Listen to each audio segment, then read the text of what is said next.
नमस्कार दोस्तों। आज हम जिला अलीगढ़ के गांव रेसरा में बैठे हैं। तहसील गवाना है। वीडियो में कुछ ऐसा दर्शाएंगे आपके लिए हम कि आप भी सोचने पर मजबूर हो जाएंगे कि वाकई में क्या वीडियो नया आया है। और इस वीडियो को अंत तक देखें ताकि आपको भी मालूम पड़े कि यहाँ पर हम आपको जो दिखाने जा रहे हैं वो बहुत ही आश्चर्यजनक दृश्य है जो आप देखने पर मजबूर हो सकते हैं। बने रहें हमारे साथ वीडियो में और आगे देखते रहें। नमस्कार, मेरा नाम दिनेश कुमार है। मैं गांव रेसरा से हूँ, खेत विधानसभा में आता हूँ। अच्छा दिनेश जी, हम अपने दर्शकों को दिखाना चाह रहे हैं कि वाकई में आप इस गांव में एक सामाजिक व्यक्ति भी हैं और आपने बहुत समाज के लिए संघर्ष किया है। जितनी आपकी उम्र नहीं है जितना आपने संघर्ष किया है। दिनेश जी, जैसा कि हम दर्शकों को बताना चाहेंगे और दिखाना भी चाहेंगे कि जिस वक्त 2021 में दिसंबर में नवंबर में धरना लगा था तो आप वहां पर कितने दिन रहे थे ये बताएं। हम जब तक रहे थे, जब तक हमारा धरना स्टार्ट हुआ था, उसके बाद में एंड हुआ था, मैं धरने को पूरा करके आया था। अच्छा, जब तक धरना रहा था मैं वहां लखनऊ में रहा था, इको घर। ठीक। जैसा कि मैं बताना चाहूंगा, मैंने तो सिर्फ ये सवाल इसलिए किया है क्योंकि मैं अपने मुंह से नहीं बताना चाह रहा हूँ, दर्शकों को ये भी दिखाना चाह रहा हूँ कि वाकई में सच्चाई कितनी है। ये तो मेरे साथ ही रहे थे, मैं भी वहां धरना पे स्टार्टिंग से एंड तक रहा, लेकिन फिर भी मैं बताना चाह रहा था कि ये इनके मुंह से ये खुद बताएं अपने बारे में तो काफी अच्छा रहता है। अच्छा, दिनेश जी के बारे में कुछ बता देता हूँ। उन्होंने बताया है तो दिनेश जी एक सामाजिक व्यक्ति हैं जिन्होंने कम से कम उम्र में भी अपना बहुत बड़ा दायित्व निभाते हुए समाज को बहुत कुछ दिखाया है। और ये हमेशा इनकी एक खासियत सबसे बड़ी है कि ये हमेशा सच ही बोलते हैं। मान लीजिए कोई व्यक्ति कहीं गलत है तो उसको गलत साबित करेंगे, गलत बताएंगे उसके बारे में, तू गलत कर रहा है।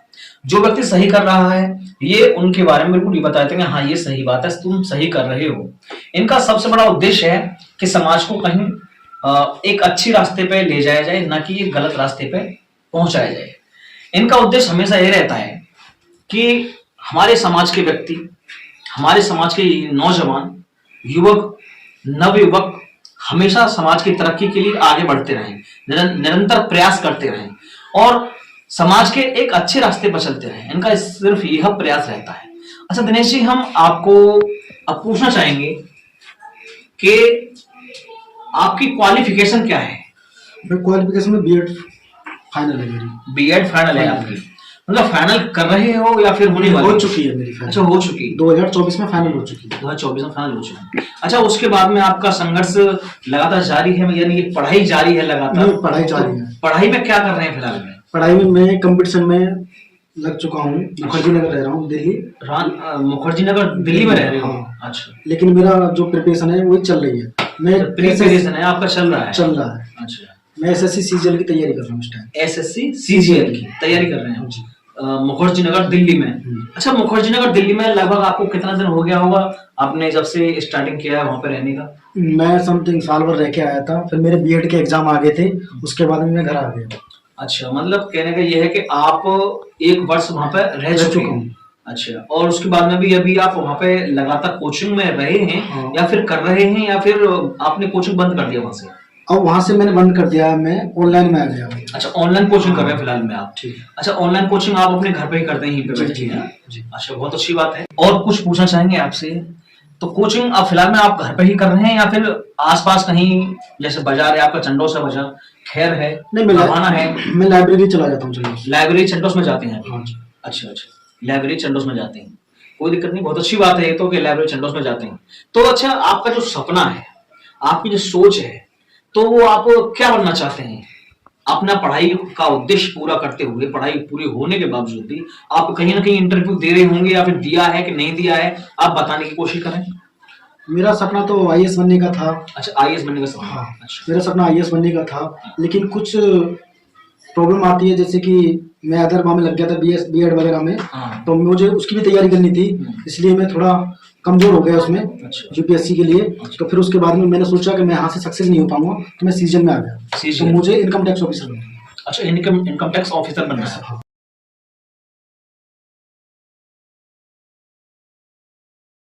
अच्छा, बहुत अच्छी बात है, आपकी सोच बहुत अच्छी बात है। आपने कुछ टारगेट चुना, आप कुछ टारगेट नहीं चुनेंगे तब तक आप सक्सेस नहीं हो सकते हैं। आपने कहीं ना कहीं टारगेट चुन रखा है तो हो सकता है कि आपको भगवान करी सफलता जरूर मिले। अच्छा, हमारे समाज में, अहिरिया समाज में कुछ प्रॉब्लम ऐसी बन रही है, जैसे कि कास्ट सर्टिफिकेट जी, क्या उस सर्टिफिकेट को मायने में रखते हुए या फिर अपने ध्यान में रखते हुए आप पढ़ाई कर रहे हैं, या फिर आपको कास्ट सर्टिफिकेट की चिंता ही नहीं है, जैसे कि बने ना बने आपको कोई उससे प्रॉब्लम नहीं है, बन जाए तो बहुत अच्छी बात है, ना बने, जब तक ना बने तो हमारे समाज के सामाजिक व्यक्ति हैं जो लगातार संघर्ष कर रहे हैं एक सर्टिफिकेट के लिए। आज तक तो अहिरिया जाति का प्रमाण पत्र नहीं बना है, आज तक अहिरिया जाति का प्रमाण पत्र सेंट्रल ओबीसी का बन रहा है, वो उसके ऑर्डर 1998 से अभी तक जारी है, और सेंट्रल ओबीसी के प्रमाण पत्र अभी तक बन रहे हैं। जहां तक कि मुझे जानकारी है, विमुक्ति जाति के प्रमाण पत्र का ऑर्डर 2021 में हुआ है, अगस्त 2021 में, लेकिन नीचे लिखा हुआ है क्लियर उसमें कि इस सर्टिफिकेट से आप किसी भी प्रकार का सरकारी लाभ नहीं ले सकते हैं, लिख रहा है उसमें। अच्छा दिनेश जी, जैसा कि हम पूछना चाहेंगे, जैसे कि फिलहाल में सर्टिफिकेट नहीं बन रहा है, तो क्या आप अपनी तैयारी बंद कर देंगे या फिर निरंतर जारी रखेंगे? देखो, सर्टिफिकेट हमारे समाज को बहुत जरूरत है सर्टिफिकेट की, लेकिन बन जाए तो अच्छी बात है। जब तक नहीं बनना है तब तक मेरा जो प्रक्रिया है पढ़ाई का वो जारी रहेगा।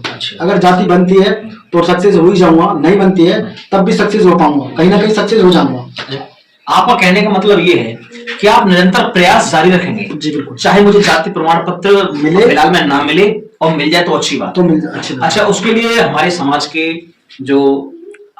सामाजिक व्यक्ति हैं, हमारे समाज के काफी अनुभवी व्यक्ति हैं जो जाति प्रमाण पत्र के लिए लगातार संघर्ष में जारी हैं, और उन्होंने 2016 में भी एक प्रस्ताव दिल्ली सरकार को भिजवाया था, यानी कि आरजे डिपार्टमेंट दिल्ली को भिजवाया था, लेकिन वो किसी कारण निरस्त हो चुका है। कोई दिक्कत नहीं, हमारे समाज के राष्ट्रीय अध्यक्ष श्री छत्रपाल जी लगातार इस संघर्ष में जारी हैं, उनकी पूरी कमेटी जारी है, और मैं अब आपको बता दूं कि मैं भी उस कमेटी में प्रदेश उपाध्यक्ष उत्तर प्रदेश से हूँ, उत्तर प्रदेश से प्रदेश उपाध्यक्ष हूँ, मैं भी उस कमेटी में हूँ, राष्ट्रीय कमेटी में। मैं भी इस संघर्ष में लगा रहता हूँ, और मैं इसी संघर्ष के लिए यहाँ पर आया हूँ कि इनको, अच्छा मैंने आपको बहुत बड़ी एक जो बताया था कि आप वीडियो देखने मजबूर हो जाएंगे, वो वाली बात आश्चर्यजनक वाली बात है, तो मैं आपको बताने वाला हूँ क्या है। मैं आपको इनका एक अंग दिखा नहीं सकता हूँ आपको, यानी कहने मतलब ये है, ये दिव्यांग व्यक्ति होते हुए इतनी इनकी बड़ी कोशिश है, इनका इतना बड़ा टारगेट है, ये जब उस टारगेट से हार नहीं मान रहे हैं, तो हमारे समाज के नव युवक एवं आने वाली पीढ़ी को यह सीखना चाहिए कि सबसे पहले बच्चों को पढ़ना चाहिए, माँ बाप को बच्चे पढ़ाने चाहिए ताकि शिक्षित हो जाएं। अच्छा, कुछ लोग कहते हैं कि जब हमारे पास सर्टिफिकेट नहीं है तो हम पढ़ के क्या करेंगे, ऐसा कुछ भी नहीं है। देखिए, हमारे पूर्वी साइड में बहेलिया के नाम से या फिर बहेलिया नाम से जाति प्रमाण पत्र बनते हैं, तो वहां का रेशियो निकाला जाए, तो उस रेशियो के आधार पर आप खुद एक अनुमान लगा सकते हैं कि कितने लोग पूर्वी साइड के जाति प्रमाण पत्र से नौकरी कर रहे हैं। तो मैं अनुमान नहीं बता सकता हूं आपको, सही नहीं पड़ेगा, गलत पड़ेगा। इसीलिए मेरा उद्देश्य सिर्फ यही है कि इस बात को न सोचें कि जाति प्रमाण पत्र नहीं बनना है तो बच्चों को नहीं पढ़ाएंगे, बच्चों को पढ़ाइए, अवश्य पढ़ाइए। जाति प्रमाण पत्र के लिए लगातार संघर्ष जारी है, सभी कर रहे हैं। 2-3 कमेटियां हैं अहिरिया समाज की, वो लगातार संघर्ष में जारी हैं, वो अपने अपने तरीके से सब काम कर रहे हैं। सबका टारगेट एक ही है कि जाति प्रमाण पत्र बन जाना। मैं इनको खड़े होकर नहीं दिखा सकता हूँ क्योंकि ये दोनों इनके जो पैर हैं प्रॉब्लम में हैं। ये अपने बारे में खुद बताएंगे कि ये वाकई में कितने % दिव्यांग हैं, और मुझे थोड़ा कहने में थोड़ा ऐसा ही लग रहा है अजीब, मुझे नहीं कहना चाहिए ये सब, लेकिन मैं सिर्फ इसलिए बता रहा हूँ आपको कि जब ये अपना टारगेट से हार नहीं मान रहे हैं तो हमारे समाज के जो बच्चे हैं, नवयुवक हैं, और बच्चों को जो पढ़ा रहे हैं अभिभावक, उन्हें भी अपनी हार नहीं माननी चाहिए। वह इस संघर्ष में लगातार जारी रहें और पढ़ाई अपने बच्चों को करवाते रहें, बच्चों को करवाते रहें। पढ़ाई करने का मतलब ये होता है कि बच्चा आपका कहीं भी डिफीट नहीं होगा, यानी कहीं भी हार नहीं मानेगा। अगर बच्चा पढ़ा हुआ है तो बच्चा किसी गलत रास्ते पर जा रहा होगा तो वो सोचकर पीछे आ जाएगा, एक सही रास्ते पर चलने लगेगा। इसलिए पढ़ना बहुत जरूरी होता है। आगे ये दिनेश जी अपने बारे में बताएंगे कितना % का इनका सर्टिफिकेट बना हुआ है, कितने % दिव्यांग हैं, बताइए दिनेश जी। मेरा 58% दिव्यांग सर्टिफिकेट बना था। 58% आपका दिव्यांग सर्टिफिकेट बना हुआ है। अच्छा, उस सर्टिफिकेट से आपको कुछ गवर्नमेंट सुविधाएं मिल रही हैं या फिर नहीं मिल रही हैं? मिल रही है गवर्नमेंट से। अच्छा, जैसे कि क्या मिलता है उसमें? जैसे कि किराए भाड़े में वो निःशुल्क हो जाता है। किराया भाड़ा, जैसे कि गवर्नमेंट बसों में? हाँ जी जी। अच्छा, रेलवे में? अच्छा, रेलवे में भी हो जाता है। अच्छा, रेलवे में। हाँ। अच्छा और जैसे कि जो हम सरकारी फॉर्म भरते हैं उसमें हमें परसेंटेज के हिसाब से छूट मिलती है। अच्छा अच्छा। और जो हमारी कट ऑफ है वो अलग लगती है। अच्छा, हाँ वो तो कट ऑफ तो, और हमारी सीट भी फिक्स होती है उसमें। हाँ, ये बहुत अच्छी बात है। आप निरंतर प्रयास करते रहें कि आपको सफलता कहीं ना कहीं से कभी ना कभी जरूर मिलेगी। और इसी उद्देश्य, जैसा कि आपका उद्देश्य, आपका टारगेट जो बना रखा है आपने कि मुझे वहां पहुंचना है, मुझे वहां पहुंचना है, तो ऐसे ही समाज को कुछ बताना चाहेंगे कि आप समाज को बताएं कि आप क्या कर रहे हैं और समाज को, बच्चों को क्या करना चाहिए। आप बताने की कृपा करें इस वीडियो के माध्यम से संदेश दें। मेरा तो अनुरोध यही है समाज पे कि अपने बच्चों को पढ़ाएं, ज्यादा से ज्यादा पढ़ाएं, शिक्षित बनाएं बच्चों को, नवयुवा और जो भी बच्चे हैं उन्हें शिक्षित बनाएं। वो शिक्षित रहेंगे तो हर कहीं पूछ होगी उसकी। बिल्कुल, बहुत। जैसे कि मान लो अनपढ़ रहेंगे, देसी भाषा में हाँ। अनपढ़ रहेंगे तो उनका उपयोग अदर कास्ट या अदर लोग यूज करेंगे। कहने का मतलब आपका ये है कि उन बच्चों को जो अनपढ़ होते हैं उनका हर कहीं फायदा उठाया जाता है, उनको हर कहीं मजदूर बनाया जाता है। जी जी जी। और उनको सिर्फ राजनीतिक उद्देश्य में या फिर सरकारी उद्देश्य में उनका सिर्फ ये फायदा वोटों से उठाया जाता है, उनसे सिर्फ वोट ले लिया जाता है, उनको वोट दिया नहीं जाता है। और वैसे ही उनको सिर्फ मजदूर की मजदूरी बनाना चाहती है सरकार भी ऐसे लोगों को। तो हमारे समाज में जो भी मजदूर लोग हैं वो भी अपने बच्चों को पढ़ाएं। हम तो ये कह रहे हैं कि समाज में बच्चों को इतना पढ़ाएं कि ज्यादा से ज्यादा पढ़ाएं। लेकिन बहुत लोगों के हमारे समाज में मजबूरियां हैं जो अच्छे हाई सेकेंडरी स्कूल या फिर बहुत अच्छे इंग्लिश मीडियम स्कूल में पढ़ाएं, जैसा कि आप पे बनता है, आपकी स्थिति जैसी भी है, बच्चों को पढ़ाई। आज तक तो वैसे सरकारी स्कूल, आज तक मैं कुछ बच्चे मैंने ऐसे देखे हैं गवर्नमेंट कॉलेज के सरकारी स्कूल जो होते हैं दिल्ली से, कि उनमें बच्चे काफी होशियार होते हैं। बिल्कुल। तो कहीं तक मुझे लगता है, मैं ये सबको सलाह नहीं दूंगा कि आप बच्चों को एक सरकारी स्कूल में पढ़ाइए, कोई बुरा ना माने इस बात का। मैंने तो सिर्फ इसलिए कहा है कि बहुत हमारे समाज में मजदूर लोग हैं, उन पर आज भी इस समय में भी पढ़ाने के लिए बच्चों को पैसा नहीं है।